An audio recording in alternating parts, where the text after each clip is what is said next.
Video में हम आपके लिए देवशयनी एकादशी की व्रत कथा लेकर आए हैं। एक समय महाराज युधिष्ठिर ने जिज्ञासा पूर्वक भगवान श्री कृष्ण से प्रश्न किया, हे केशव, आषाढ़ मास के शुक्ल पक्ष में आने वाली एकादशी का नाम क्या है और इस एकादशी का पालन करने की विधि क्या है?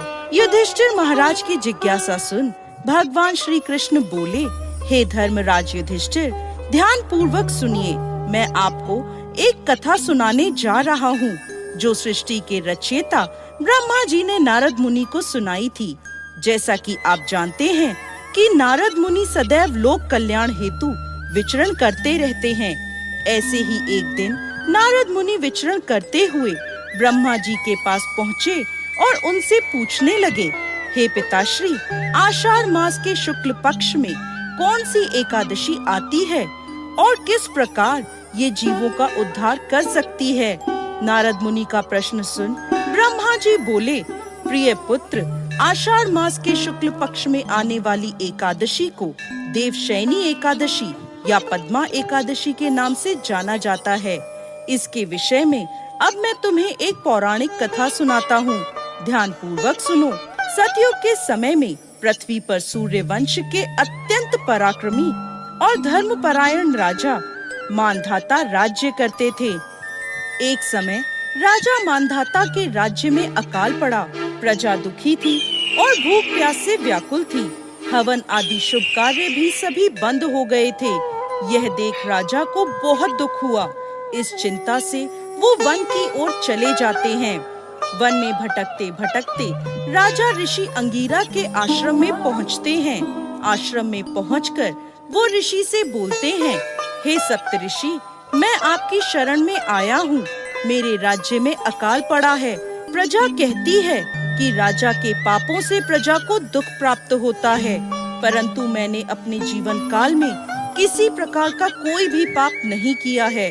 आप दिव्य दृष्टि से देखकर बताएं कि मेरे राज्य में अकाल पड़ने का क्या कारण है। तब अंगीरा ऋषि बोले, राजन, सतयुग में ब्राह्मणों का वेद पढ़ना और तपस्या करना धर्म माना गया है, परंतु आपके राज्य में इन दिनों एक शूद्र तपस्या कर रहा है। यदि आप उसे मार देते हैं तो आपके राज्य पर आया दोष और संकट दूर हो जाएगा और आपकी प्रजा सुखी हो जाएगी। तब राजा मानधाता बोले, ऋषिवर, मैं एक निरपराध तपस्वी शूद्र को नहीं मार सकता। आप इस कष्ट से छुटकारा पाने का कोई और सुगम उपाय बताएं। तब ऋषि अंगीरा बोले, सुगम उपाय कहता हूँ, ध्यान पूर्वक सुनिए राजन। आषाढ़ मास के शुक्ल पक्ष में भोग तथा मोक्ष देने वाली देवशयनी एकादशी आ रही है। आप इस एकादशी का विधि पूर्वक व्रत करें, जिसके प्रभाव से चतुर्मास तक आपके राज्य में वर्षा होगी। इस एकादशी का व्रत सिद्धियों को देने वाला तथा उपद्रवों को शांत करने वाला है।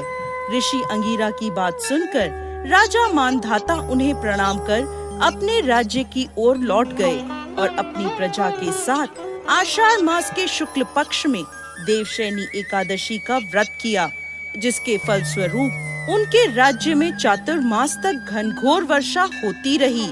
साथ ही साथ राजा के और प्रजा के सभी कष्ट दूर हो गए।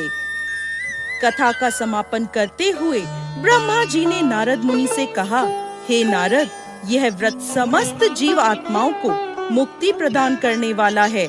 आगे भगवान श्री कृष्ण कहते हैं, हे राजन, यह एकादशी इतनी प्रभावशाली है कि जो भी व्यक्ति इसकी कथा का श्रवण या पठन करता है वह पाप मुक्त हो जाता है।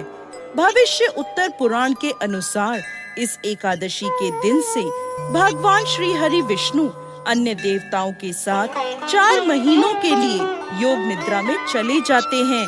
इसी दिन से चातुर्मास का प्रारंभ होता है। इसलिए इन दिनों में कोई भी मांगलिक कार्य, यज्ञ आदि नहीं किए जाते। जय श्री हरि विष्णु।